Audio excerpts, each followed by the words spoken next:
Hello, welcome everyone to today's broadcast of Outside the Box with Diane Dornberg and Kristen Boldt. This presentation is part of the Lunchtime Family Law webinar series sponsored by the ISBA and Drake University Law School. So first up, Diane Dornberg is the managing attorney at the Iowa Center for Children's Justice, where she represents children in custody cases between their parents. She is also a mediator, parenting coordinator, and neutral evaluator. She is the legislative chair of the Family and Juvenile Law section of the Iowa State Bar Association and is a member of the Iowa Collaborative Divorce International Academy of Collaborative Professionals, Jack D. Levin Family Law Inns of Court, Association of Family and Conciliation Courts, and the Polk County Bar Association Family Law Committee.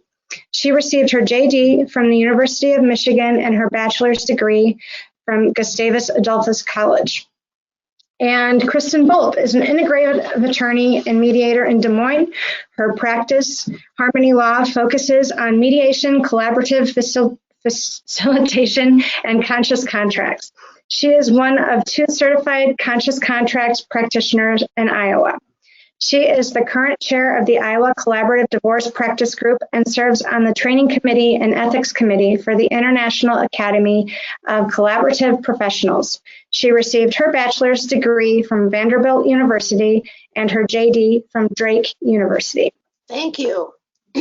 Well, we titled this Outside the Box because it seems that many of us have channeled ourselves into doing mediation in one particular way.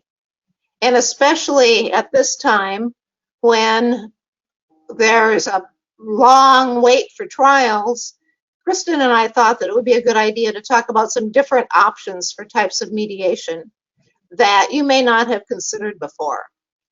Kristen, before I start in on first things first, is there anything you wanted to add to our intro?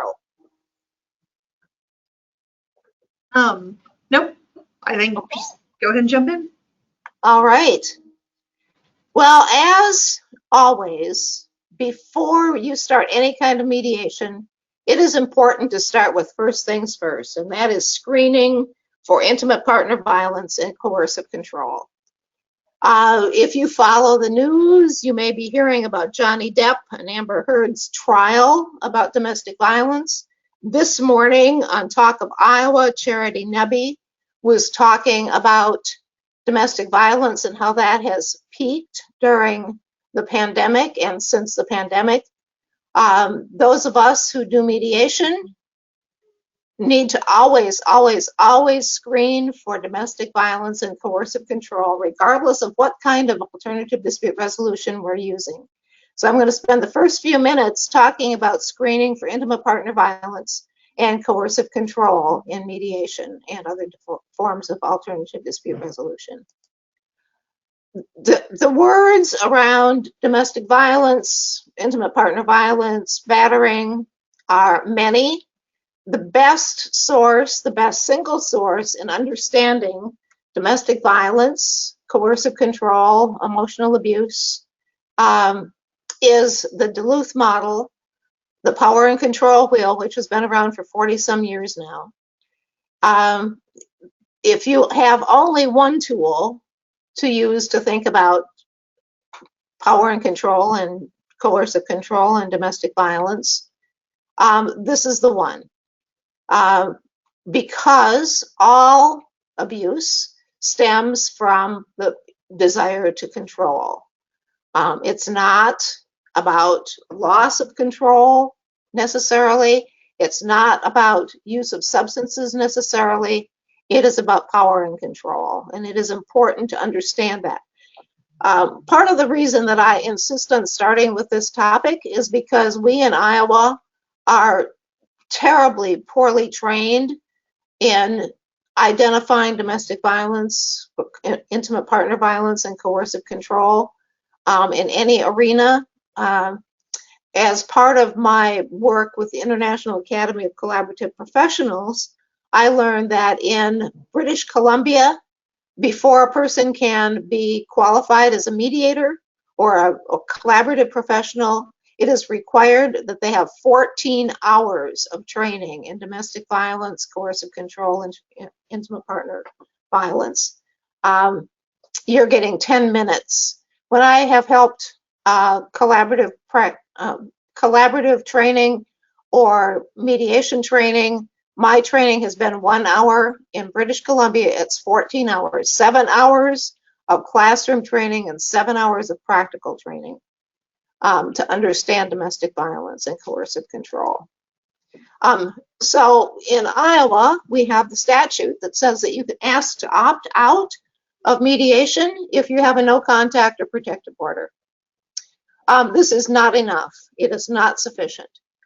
Just because a person has a no contact order or protective order does not mean that mediation or ADR is inappropriate. And just because there isn't one doesn't mean that it is. So why should you screen? You should screen in detail because it's not enough to know that there's a no contact order or protective order. You should screen so that you can make safety planning for mediation sessions. You may think that caucus-style mediation obviates the need for precautions. That is not the case. You need to know what's going on, even if you're going to do caucus-style mediation or Zoom-style mediation. Because another reason for doing screening for domestic violence is to be aware of the power dynamics that are going on between the parties in negotiation. And this will be true in any kind of mediation. When we're talking about mediation, about parenting plans, parent-child issues, family law matters, it's even more important. It's not just in the negotiations, but the consequences of reaching agreements. One of the elements of the power and control dynamic is that when a person who has been in control, call that the batterer, loses control because there's an agreement or a court order, the most dangerous time for a victim is when the perpetrator believes that they are losing control. Separation is a time of high risk for domestic violence, coercive control. So you should screen so that you can anticipate what the consequences will be of an agreement that you reach in mediation. And another reason to screen is so that you can plan your process. You can plan the structure of any future dispute resolution. What you have on your screen is a grid that shows some behavior may be coercive or non-coercive. It may be violent or non-violent. The most dangerous is in the violent and coercive part of the grid. That's the battering. Non-coercive is behavior that can result in a no contact order because there's actual physical contact, but it is not necessarily coercive. And then there's the coercive but non-violent, and that is what makes up a large part of that power and control wheel. When should you screen? You should definitely screen before starting the process. Individual screening so that answers are not shared with the other party. Confidential so that it's only between you as the mediator and the person that you're screening. It needs to be ongoing screening so that you are observing the interaction of people during mediation sessions and you are debriefing with people after sessions. It requires monitoring, which is beyond observation, but stepping back and getting a perspective on what is going on between the parties as you're mediating. And you should make accommodations and be willing to change your accommodations if it is not meeting the need. How to screen? Confidential face-to-face interview is an important part of it. And then a written questionnaire. There are several written questionnaires that are available. The American Bar Association has a tool available for lawyers to use to screen for domestic violence. The Michigan Mediator Standards has a very detailed questionnaire. Other tools can be adopted. The one that I use mostly for mediation child inclusive mediation, parenting coordination is a version of MASIC that I have adopted. There are several others to be adopted, and actually on my intake form, there's a simple 8-question grid. So you can tailor a tool to meet your own needs. Some of the simple questions, some of the sample questions that are included are: how did the relationship end? Who made decisions in the relationship? How satisfied are you with your role? And then some checkoff things about different types of behavior. Some types of behavior are inherently more dangerous. Anything that involves strangling, choking, cutting off a person's airways is going to be more dangerous. A person with a gun is going to be more dangerous. A person who abuses pets may be more dangerous. So there are some things to look at. The bottom line is, be sure that you are screening for domestic violence and coercive control anytime you are going to do mediation of any kind whatsoever. And if you need more information, feel free to contact me. I will switch on over to Kristen to talk about integrative mediation.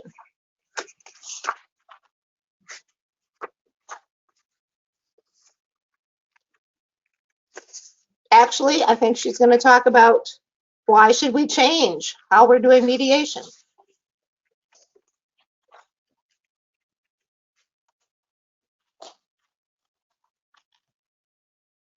There we go. Can you see the screen? Yes. I can see your screen. Okay. It doesn't show on mine. So why do we want to go outside the box? Why do we want to change things that we've done? And part of it is that our population's changing. People aren't necessarily wanting to, younger people want something different. They want to be able to resolve things differently. They don't want that traditional fight. And we want to be able to meet people as where they are. But what I've noticed in the pandemic is people don't have the same bandwidth. I mean, people are looking for a way to get on to that next stage. Everyone has been under so much stress. And it behooves us as a legal profession to offer alternatives that aren't tied to that traditional court battle or using mediation just at the end as a settlement conference. We can do a lot more good for people if we expand what mediation looks like. Getting people into mediation sooner helps them to make the shift sooner mentally from getting out of that combative either or mode into a more reflective place where they can really start looking at what life's going to look like down the road. Using mediation sooner also lets us use multiple sessions. It can be tough for some people to make a decision in 3 hours. It's a lot of pressure, it's all at once, and so letting people break that up into a couple sessions where they've got some time to maybe find out information in between, or just to process information in between sessions, or maybe we're going to try out a parenting plan and see how it works and then come back and tweak the plan a little bit. So that isn't one and done, you got to figure everything out now, and putting that pressure on people can be a lot, and it doesn't necessarily set them up to know what it's really going to feel and look like down the road. It also lets us bring people together in a conference style. We can do caucus this way and keep doing that, but it also, when we have a little more time, we can build a little more rapport with clients and bring everyone together around the table, even if it's not at first, maybe in one of those later sessions. Because ultimately, they're going to have to work together. And as a mediator, I would like to see people kind of practice that in the room with me. So when we have some of those communication blips, I can deal with it there and I can help them start practicing communicating in a new way. So it just opens up a lot of options and it broadens the skills that we can offer clients. I see a lot of people that, and I don't do trial work, so I tend to get people that don't want that. but people that are kind of fearful of the legal system of, we don't want to be married, but we don't want to kill each other, and they are fearful that they'll be made to fight. And that's a real disservice that we've done, that people are fearful of that. They should be able to come to us for help and approach their lawyers or mediators and go, no, we need help getting through this. And this is, a lot of people went into this as a helping profession, and then that wasn't really necessarily the world we found, but it is the world that we can create. It also helps us look at solutions beyond the decree, because that decree is it's a piece of paper and it ends the legal aspect of it. But for the participants, life starts anew that next day. What's it going to look like when they're living this day to day? What's it going to look like when someone has a new person in their life? Or what if kids that, we have a good plan when they're 8, but when they're 15, I got a totally different child on my hands. And how are we going to deal with that? How are we going to talk about it? We can put those things in place that really look at the practical realities of living whatever that agreement is day to day, so that they're prepared when they go forward. Also, when we can improve this communication and provide a system and a process for them to deal with disagreements down the road, we're going to see fewer contempts. Because a lot of the contempts that I see when I mediate are things that could have been prevented had we talked through things on a deeper level before the decree went through, so they can plan ahead. So that's the why behind doing this new shift, is to offer a more complete package of services to clients, and to offer them more options than the kind of traditional model of, even if we don't go to court, we go to mediation at the end when we've kind of been stuck in this either or, potentially preparing for trial mode, where that trial just is kind of a cloud over everyone's head and keeps them in an adversarial mode and keeps them from practicing working as co-parents and preparing for that next stage. So that's a little bit about the why, and I think Diane has the next piece. So I will, there we go. Okay, can you see my screen? There we go. So one of the options that we use here at Iowa Center for Children's Justice is unique to us, but it need not be. And that is child inclusive mediation. Diane, you want to hit the share screen? It should pop up on that. There you go. Okay. Child inclusive mediation, and that is where in mediation the child's views, perspectives, and wishes are considered. Whoops. In reaching a conclusion. Now, for some reason, I can't see my screen. There we go. So child inclusive mediation, the child's views, perspectives, and wishes are considered by the mediator and the parents in resolving child-related matters. How does it work? For us at Iowa Center for Children's Justice, it can work in one of two ways. One way is where we represent the child, or if you're a private attorney and you represent the child, or if you're a public interest attorney and you represent the child, then as the child's advocate, we meet with the child and find the child's wishes and then bring those wishes into mediation along with the parents and their attorneys. The other option that we use is to do mediation, child inclusive mediation, for other people where we don't represent the child. Both Rachel Lee and I, the two lawyers at Iowa Center for Children's Justice, are trained as mediators. And so in a child inclusive mediation case, one of us would talk with the child to learn the child's views, and then the other mediator would be the lead mediator with the parents, but both of us as mediators would bring the child's perspective into the mediation with the two parents and help them develop a child-focused parenting plan.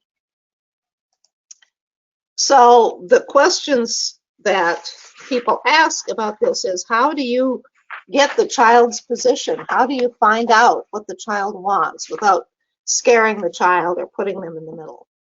So some of the questions that we ask, and this is something that we do typically with all of our kids, is ask at the very beginning, is there something you're supposed to remember to tell me? Everybody's concerned that if kids are asked, they're going to be coached. And if they're coached, then they're going to have to tell somebody something that they don't really believe. And so our initial question is there anything you were supposed to remember to tell me today?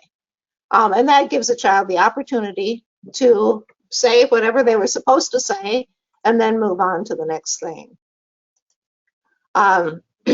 Another question that we ask, that's an open-ended question.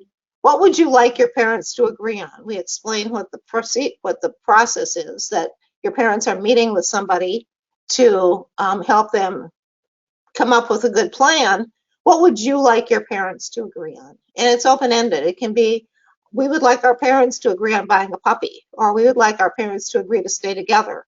Whatever the kids want is fair game for what would you like your parents to agree on.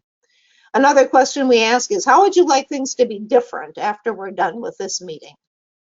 Again, an open-ended question, and it has a full range of things. We don't have to refine it, boil it down, find out deep-seated reasons, but how would you like for things to be different? One of my favorite questions in empowering kids is, what advice do you have for your parents? I won't necessarily give your parents the advice that you have for them unless you want me to, but what advice do you have for your parents? And then similarly, what advice do you have for me when I'm talking to your parents? I always make sure, because it is mediation and because the child's part of mediation should be as confidential as the adult's part of mediation. What can I tell your parents? What should I not tell your parents? And then sometimes we also say, you don't get to say what your schedule is going to be, but if you could, what would your perfect schedule be?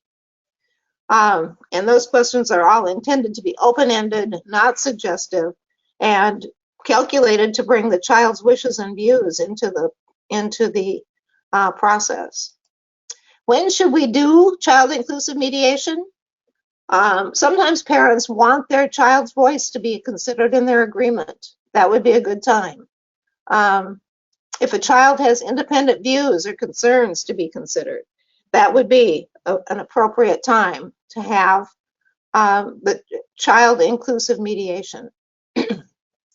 Sometimes parents don't know what the kids' views are. They are concerned about putting the kids in the middle because they've been cautioned not to put the kids in the middle. So they don't know what their kids' views are because they didn't want to ask, because they didn't want to put the kids in the middle. And sometimes they don't know what the kids' views are because the child tells each parent something different. Lots of reasons for that, but the result is parents don't know what the child's views are, and the child might be willing to share with a neutral third party what their views are that they did not want to share with their parents. And sometimes parents don't agree on what the child's views are. So, again, sometimes the kid tells each parent something different. And sometimes parents are just too focused on their own interests to have any idea what their kids' views are, to see it from the kid's point of view at all. For our part, we have had situations where the court has ordered the parents to go to child-inclusive mediation and to use our services for child-inclusive mediation. In other situations, people have just voluntarily agreed to include their child in the mediation. And because we're advocates for kids, we would recommend that kids' voices be heard more in the context of mediation. And now, finally, I will throw it back to Kristen to talk about integrative mediation.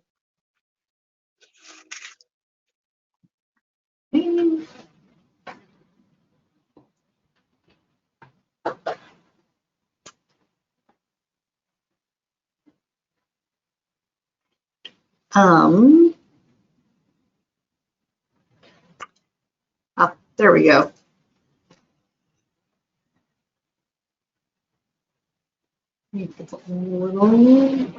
Okay. I think that's saying that you should see integrated mediation on the screen. If not, tell me. So integrative mediation it's kind of something that we've developed out of collaborative law to bring some of those resources into mediation and create a little bit more of an overlap. Integrated mediation can be done pre-filing or post-filing. It allows for multiple sessions, giving people a little bit of a slower pace so that it's really focused on the family and helping them redesign what their family is going to look like, rather than relying on the court deadlines or kind of that traditional settlement conference style that we've done. So we use a couple of different resources that we integrate into the mediation. So we came up with the name. One of them is called Our Family in Two Homes, which is a workbook. The first 12 pages of it are all reflective questions that help people realize what their communication style is, what their conflict style is, what their money personality is, where are the values that they have as individuals that are now going to be going off as single people again, where do their values overlap as co-parents, so that we can help design the plan that meets everybody's needs. And what it does when we use this tool is to really help people shift out of that adversarial kind of battle, me versus you mode, and get into more reflective, where am I, where do I want to be, what do we really want this to look like? And it's the sooner that we can shift people out of that battle mode and into a more reflective space where they can have those conversations, where they've got a mediator who can guide them through a different way to communicate, using nonviolent communication tools and phrases, and help them communicate differently, the smoother they're going to be as co-parents on the other side of this.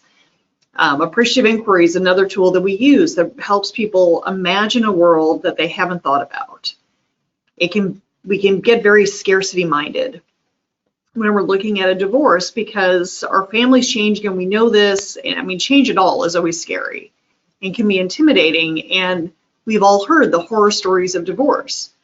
The stories that go well don't make for good stories. So we tend to hear the crazy, and someone getting taken to the cleaners, or someone that lost everything. And so we get into this kind of scarcity mindset. Appreciative Inquiry looks at, first of all, starts with what works. Let's remind you that you have created this family and built this thing together. So something was working somewhere along the way. So you have that capacity. And then looking at what can be. Think outside the box. Get into a more creative mindset to consider some things they hadn't thought about before. And once we start opening those doors, it's easier to design a plan that's going to work, that feels better down the road, that they're going to be able to live with, work with, start to see the possibilities, and shift out of that fear. Conscious contracts gives us some tools too. The two main components of a conscious contract are a touchstone, which is our shared values, our vision, who we are, and what we want to be in the world. And so applying that to family law, what's your co-parenting touchstone? What is the thing that you want to create for your kids? The values you want to keep in the forefront, because you're going to go off and live your separate lives. You're divorced. You're not going to have that marriage relationship anymore. But for those kids, you're always family. And that is always going to be their core family. So what are the values around that? In that touchstone, the second part is called an ACD, a process for addressing change and engaging disagreement. So what is going to be our process when we have to have hard conversations, when new things come up, we've got to adapt, when we have to change a parenting schedule, someone's got a new job, maybe issues happen with the kids at school, whatever it is, what's going to be our process that's going to shift us into out of conflict, fight or flight mode, and into problem solving mode. The phrase I like to use is, it's our process that's going to help us keep to our word when we kind of temporarily lose our minds. It's that rumble strip that gets us back on track. And that's a communication plan that we can build in. And then it also provides kind of an alternative style of parenting coordination. We think of parenting coordination for very high conflict cases, that the crazy, the battle, the revolving door in the court, and we've got to give them another option. But for people that aren't at that high conflict level, they kind of get left on their own. And that's a disservice. You know, maybe they meet with a mediator for once a month for a few months. Excuse me. Once a month for a few months. Maybe they do once a quarter that first year, just to help them get kind of their post-divorce sea legs and know that they have a resource to come to help them stay on track so they're doing the best they can for their kids and themselves. So that's what integrative mediation looks like, is it gets us out of that focus on settling the case and really keeping the focus on redesigning life in the two homes and what we're going to look like in the long term. So now I'm going to toss it back to Diane. We're going to go over some things that kind of look like mediation, but are they? There we go.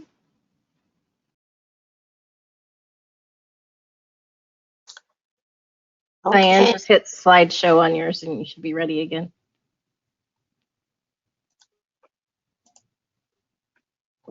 Okay. So something that looks like mediation, but isn't, is neutral evaluation. And when I've talked about neutral evaluation in the past, that's the common question that comes up. Isn't it really directive mediation? Well, not exactly. Neutral evaluation is voluntary, and it's a confidential opportunity for the parents or parties in a child custody case to get an unbalanced and unbiased assessment of their case from somebody who is an experienced and specially trained expert or team. The Minnesota model for this, and most of us who have been trained to do neutral evaluation, there are several of us in Iowa now, have been trained in the Minnesota model. The Minnesota model is based on Minnesota court rules. And the Minnesota model always has a team. Social early neutral evaluation is the child custody part of it. Financial early neutral evaluation is the money part of it. We're only talking today about the social, the child part of it. The Minnesota model has a team every time. It has a male and female member of the team each time. And it has one lawyer and one child specialist or mental health professional each time. As we've talked about expanding this concept in Iowa, we've talked about changing the model a little bit, which we are free to do at this point because we don't really have rules about this. And we can do it in whatever way works for us. But that is the Minnesota model. If you want information about training in Minnesota, get in touch with me and I can send you to the people who do that training. So how does neutral evaluation work? It works somewhat like mediation, but it's very structured. The parties meet in person with the evaluator or the team. Each side has a certain amount of time. First, the evaluators can introduce themselves and the process and set the ground rules. Then each party gets an opportunity to present their own case uninterrupted. Each party has an opportunity to respond uninterrupted to the others. Then there's a break in which the evaluator or evaluators allow the parties to caucus with their own lawyers, and the evaluators do a written grid of what are the strengths and challenges of each and what the likelihood is of prevailing on each topic that's been raised. The evaluator makes recommendations to the parties and can help them settle within the terms that the evaluator has suggested. And neutral evaluation in our model is a clearly defined process scheduled to last about 3 hours. My model would have it be a flat fee to be divided between the parties. So it's an evaluation that can happen at any time before or after the case is filed. It is intended to give the parties a realistic picture of how their case is likely to turn out. this is important because lawyers have a hard time sometimes telling their clients, who are the parents, what a realistic outcome is. There are several reasons for this. One is that they don't know enough about the whole case to give a realistic outcome prediction. Or they are inexperienced themselves, a lawyer who's inexperienced themselves in what the likely outcome could be. Or if the lawyer does know what the likely outcome would be, but is afraid to tell their client because the client might fire them or not pay, sometimes lawyers don't want to do that. So having it come from a third party, a neutral third party, can be a benefit. It's an opportunity for the parents to hear and understand each other's view of their situation, and it can help in settling a case. So how is it different from mediation? Typically, if you want in a directive or evaluative mediation, typically asking the mediator's opinion is just part of a mediation process. And we give permission to the mediator in advance that the mediator can give opinions or make comments on the merits and substance of the case. Unlike directive or evaluative mediation, neutral evaluation is definitely structured. The whole purpose of it is to get an impartial evaluation. In Iowa, there are no specific court rules about it. We accept that mediation rules will apply. We expect that it will be a fair due process, and that each party will get to speak their piece. Directive or evaluative mediation, it's strictly mediation rules that apply. Neutral evaluation will be confidential because it's called settlement negotiations. Evaluative mediation is confidential because it's mediation, and mediation is confidential. In neutral evaluation, the roles are clearly defined, the process is clearly defined. For evaluative mediation, the structure is created by the mediator as needed to fit the circumstances. Neutral evaluation will typically always be done in conference style. Part of the point of neutral evaluation is for each side to hear the summary of the other's positions. Whereas directive or evaluative mediation can be done like any other mediation in caucus or conference or in some combination. And the final difference that I've noted between neutral evaluation and evaluative mediation is that neutral evaluation is conducted by somebody who is actually trained to be a neutral evaluator. And directive or evaluative mediation is by any trained mediator who is willing to give an opinion on a subject. I will throw it back to Kristen for the next topic, which is parenting coordination. Parenting coordination. And I will have some things to chime in on parenting coordination, but I will save that until after Kristen gets started. All right. So parenting coordination, unlike mediation, does not have the same level of confidentiality because it is often ordered by the court.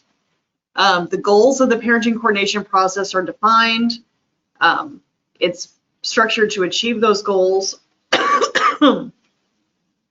We're going to do an assessment of the family relationships and, you know, where we are and where kind of the challenges with these parents to be able to communicate and problem solve and work together and try to bring them back. We'll often start with talking to them about what's a time in the past when they've been able to work together. Trying to bring them back out of that adversarial mode that they've often gotten locked into and getting them back to a place where they can start thinking together as something of a team, or at least as people that can put their children's needs ahead of their disagreements. We're going to educate the parents about what those children's needs are, get them focused back on their kids and out of their own fight. It's also going to help assist them in developing communication skills. How are we going to talk to each other? How are we going to make decisions together? and help them set some boundaries so that they can feel safer in that relationship, feel more comfortable, and be able to work together in the long term. It also involves monitoring compliance with the parenting plan. These are usually people that have shown they can't do this on their own without some help. And so we're really there almost as case managers to help them establish the plan, to work through it, to be those accountability people so that they can stick to the plan and start adapting it where it isn't working. It's designed to resolve conflict quickly so it doesn't spiral out of control. If it is agreed to by the parents and ordered by the court, there can be decision-making power in the parenting coordinator as well, so that if the parents absolutely cannot come to a decision, can't get out of their own way and find a resolution together, then the parenting coordinator will get to make the decision. If they absolutely can't shift out of their disagreements. And that's pretty rare. Most parenting coordinators try not to do that if they can avoid it, because it again takes that autonomy away from the parents and removes the responsibility they have to make decisions for their kids. So we really want them to learn those skills themselves and be able to get to a new place where they can work together.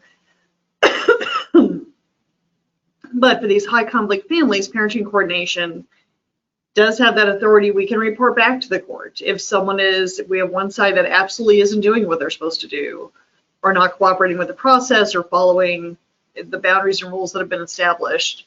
You do have that reporting back to the court, and we do have that decision-making capacity, which makes it different than mediation, which is a more voluntary process and has confidentiality in there. That's why I mentioned when you don't have the high conflict families, we can use some of these same processes that we do in parenting coordination of helping with communication, helping establish a plan, helping parents learn a different way of communicating and making decisions without the authority, without the reporting to the court, but still giving parents that are in high conflict but need a little help learning how to do this on their own. Doing it kind of a parenting coordination light, really, with some of the other tools we talked about earlier.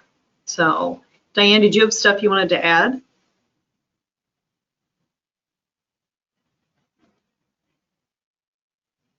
Sure.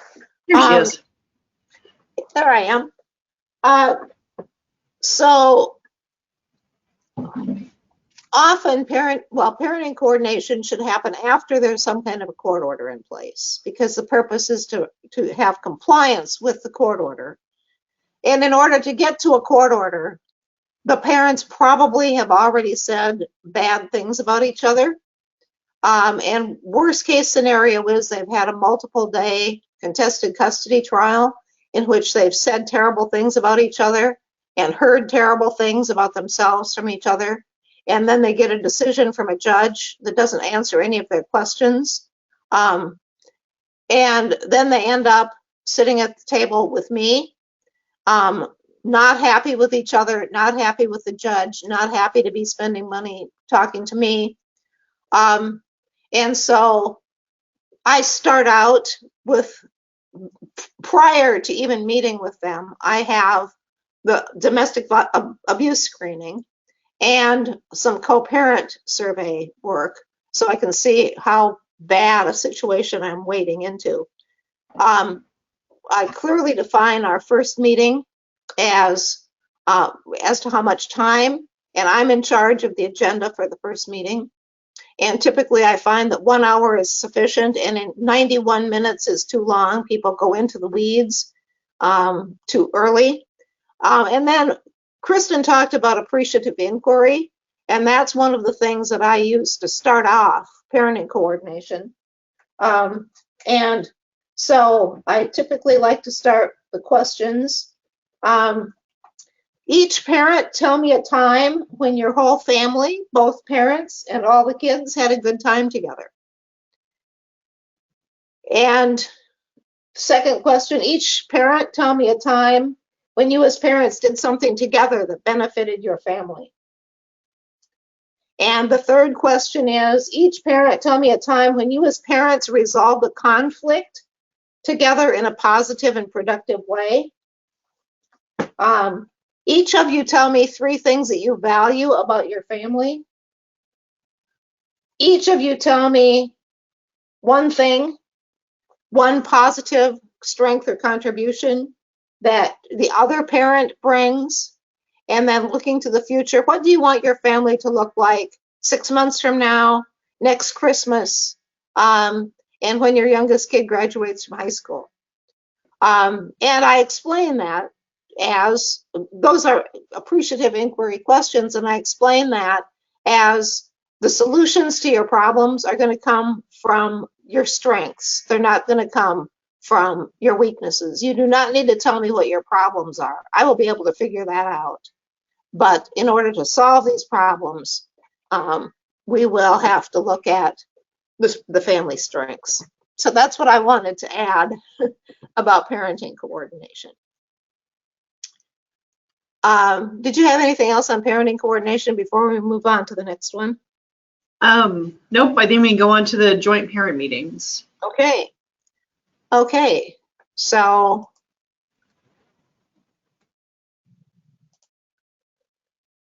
joint parent meetings are something where the child is represented and the parents meet with the child's attorney. And that's a unique feature that we do here at Iowa Center for Children's Justice, but I think it could be tailored to different circumstances. It is not mediation, because I am not, when I am the child's attorney, I am not an impartial third party or a mediator. But I'm a neutral between the parents, and I advocate for the child's point of view. I try to keep things on track, try to keep things focused on child-related concerns, try to encourage respectful dialogue, try to identify child-centered solutions. So in order to meet with the parents, because I'm the lawyer for the child, I would need to have the consent of both parents. Meetings are opportunities for parents to understand each other's point of view, look at potential solutions, find common ground, resolve details of a parenting plan. Sometimes these are extremely detailed joint parenting plans. And regardless of how you get there, I'm a big advocate for detailed parenting plans. Joint parent meetings when the child is represented is one way to get to a parenting plan. And there are different forms of mediation that can help get to the parenting plan. Hopefully in joint parent meetings, conflict is reduced between parents because they're actually sitting down and talking together about the thing that is most important to both of them, hopefully, which is their child. Being led by an advocate for their child, we would encourage cooperation between the parents and also ensure that the child's voice is being heard. Then there are other areas in which there are child specialists, other resources available. Child specialist, I'll just go on because I think Kristen's going to talk about child specialists too. But in the collaborative context, a child specialist is identified as a child-focused mental health professional. Because we're advocates for kids at Iowa Center for Children's Justice, we aren't typically child specialists, but child advocates and do similar things. A child specialist is a consultant to the parents on the needs of the children. A child specialist can work with the parents to develop that detailed parenting plan. And it might be in a collaborative case or in any kind of situation where the parents need some guidance in being focused on the child and developing a parenting plan. Kristen, back to you.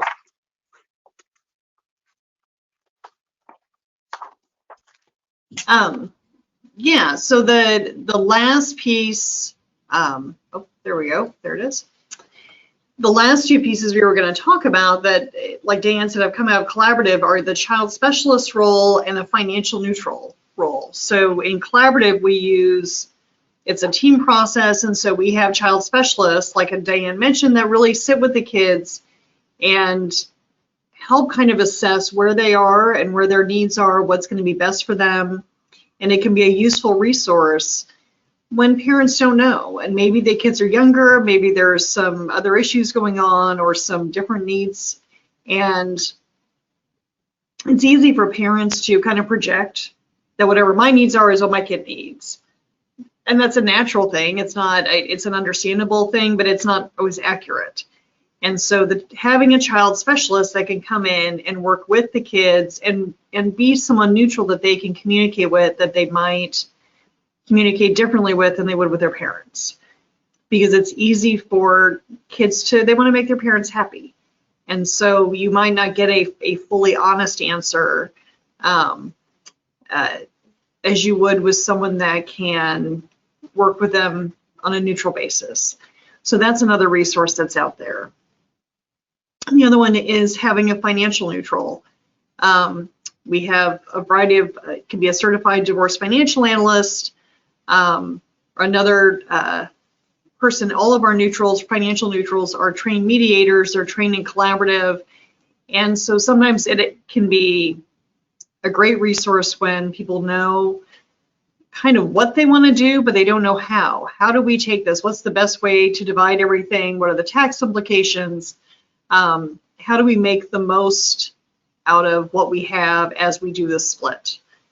And so that's another resource that can come in when we're doing mediations that are a little bit slower paced, that are broken out over multiple sessions. So we can have a kid meeting, or maybe have a financial meeting, and in between, we can pull these other resources so that parents have more data available to them to make decisions, so they feel more confident in the decisions they're making. And they know that we have gone through all the possibilities that are out there.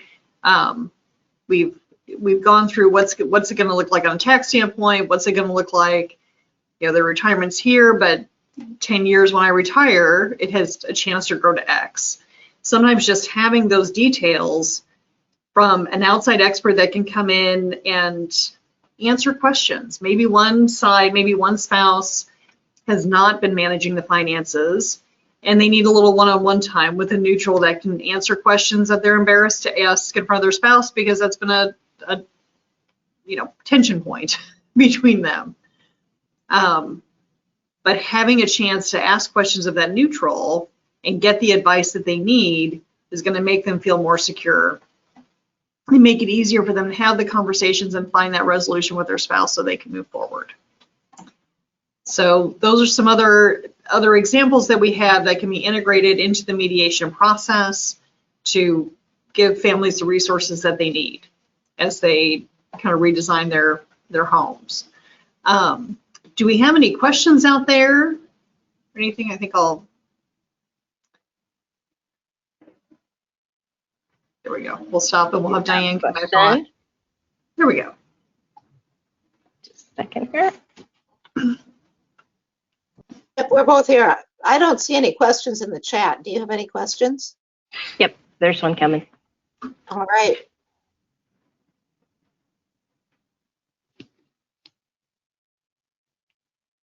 Sure, the appreciative inquiry questions I listed. Sure, if you email me, I will send you the questions. Yep. I'll also, while I have the floor, I will put in a plug for the Iowa State Bar's annual meeting in June. The Alternative Dispute Resolution Committee of the Family and Juvenile Law section will be having a 90-minute presentation on alternative dispute resolution on Tuesday, June 21st from 10:45 to 12:15. We will be talking about some of the topics we talked about today. Kristen will talk about integrative mediation. Stacy Warren will talk about arbitration. Allison Heffern and I will talk about neutral evaluation. And Laura McCollum will talk about parenting coordination to get a little bit more scope on these topics than we were able to give you today. Other questions, comments, thoughts? If you have any other questions, go ahead and type them in at this time. So really the reason that we wanted to present this today is because in Polk County, at least, we have the requirement that people do mediation before you can get a trial date. And then you get a trial date that's months and maybe a year later. And what do you do in the meantime except sit in the misery of uncertainty and conflict? And how do you get out of that other than just tread water for a year, however long it takes? So we really, because we do this, Kristen and I do this, and other people are doing this, we wanted to open up the options, get outside the box, open up some options that can help families survive this time. It's the hardest time in their lives. Keeping them consigned to uncertainty for a long period of time is certainly not beneficial to them. It's not beneficial to their children. And so I really encourage people to look at what are some different options that you can use to resolve cases. I know that there's always negotiation. Can always do that. But maybe that doesn't solve the problem. And maybe you do need to consider different approaches.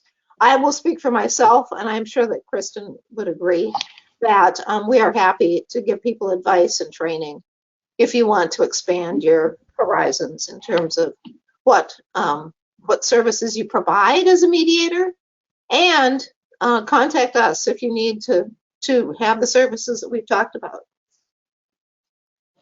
Yeah, there's a lot that we can do. Limbo is not a happy place for anyone to be for a long period of time, and clients will be happier if you, as their attorney, can help them problem solve and get out of that limbo, and get a life that's going to feel good to live on the other side of that divorce decree.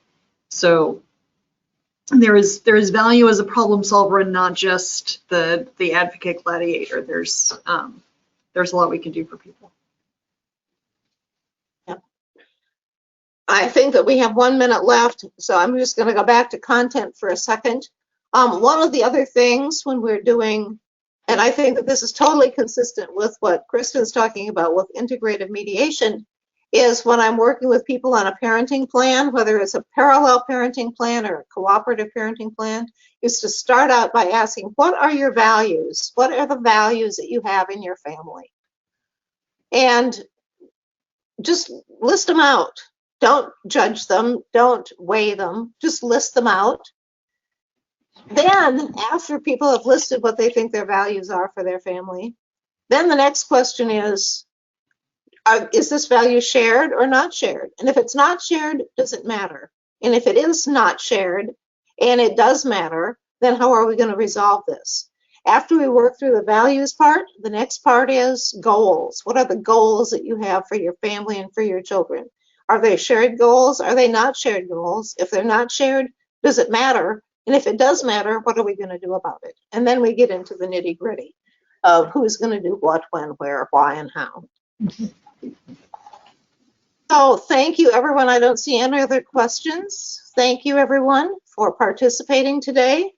Our activity number is 37733. And I see Amy is back to send us off. Yep. Thank you, Diane and Kristen. You're always so informative. I do have one quick question for you. Every once in a while, I run into people that are thinking about getting divorced, and since my divorce was through collaborative law as well, I always recommend it.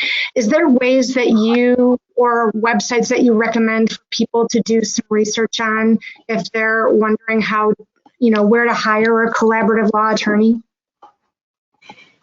Our group's website is iowacollaborativedivorce.com. There's also the international site that is collaborativepractice.com. Okay. So if people want more information, they can get that there and then too. Yep. Okay. Thank you so much. There are other good online resources. I would say that Bill Eddy's High Conflict Institute has a wealth of great resources for anybody who's going through family law issues or any kind of issues. That would be my number one. And our website has some links to other resources as well. Okay, great. Thank you so much. Thank you both for presenting again today.